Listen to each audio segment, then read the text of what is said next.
Ben operatör doktor Selim Tümkaya. Şanlıurfa Eğitim Araştırma Hastanesi Kalp ve Damar Cerrahisi'nde görev yapmaktayım.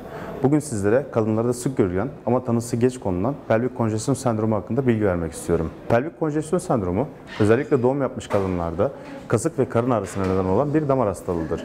Vücudumuzdaki toplar damarlar görevini yeterli miktarda yerine getiremeyince kasık bölgesinde kan göllenmesi olur. Bu da hastalarda ağrılara neden olur.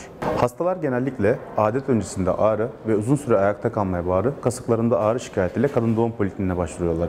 Ancak yapılan araştırmalarda doğumsal nedenli hastalıklardan kaynaklı değil, damarsal patoloji olduğu ortaya konuluyor. Burada biz kalp damar cerrahları olarak venöz doppler ultrasonografi ve BT venografi ile tanı koyabiliyoruz. Konulduktan sonra seçilmiş hastalarda anjiyo yöntemiyle embolizasyon işlemi yapıyoruz. O sorunlu damarı kapatma işlemi yapıyoruz. Bu işlem günübirlik, ağrısız, hastaların aynı gün taburcu olduğu bir işlemdir.